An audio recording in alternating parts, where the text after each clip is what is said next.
আপনি কি জানেন, শয়তান মূলত আপনাকে পৃথিবীতে অখুশি দেখতে চায়।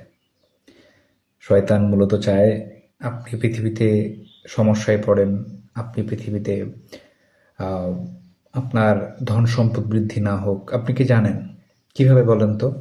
আমরা চিরচেতভাবে যেটা মনে করি যে আমরা হয়তো বা অনেক টাকার মালিক হয়ে গেলাম, বা আহ, জীবনটা অনেক বিলাসী জীবন পার করছি, গাড়ি, গান বাজনা, আহ, মদ, যা যা কিছু সব কিছু আমরা হয়তো বা হারাম কিছু নিচ্ছি, যেগুলো আমাদের শয়তান দিচ্ছে। আমরা মনে করি জীবনের খুশি হয়তো বা জীবনের সুখ হয়তো বা এটাই।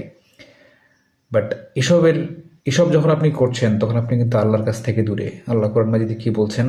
তোমরা আমাকে ডাকো, তোমরা আমার গুণগান বর্ণনা করো, তোমরা আমার শুকরিয়া আদায় করো, আমি তোমাদেরকে বাড়াই দেব। তো আপনি যখন এই কাজগুলো করছেন আপনি স্বাভাবিকভাবে নামাজ থেকে দূরে থাকেন। আর যখন নামাজ থেকে দূরে থাকেন তখন আল্লাহর শুকরিয়া আদায় করতে পারেন না, আল্লাহর গুণগান করতে পারেন না। এর কারণেই আপনি আসলে যেটাকে সম্পদ মনে করছেন, বা যেটাকে আপনার জৌলস মনে করছেন, বা যেটাকে আপনি আপনার সুখের জীবন মনে করতেছেন, বেসিক্যালি সুখের জীবনটা আপনি কখনোই পান না। কারণ সুখের জীবন পেতে গেলে আপনাকে আল্লাহর শুকরিয়া আদায় করতে হবে, সুখের জীবন পেতে গেলে আপনাকে আল্লাহর বন্দনা করতে হবে, যেটা আপনি করেন না হারামে থাকলে।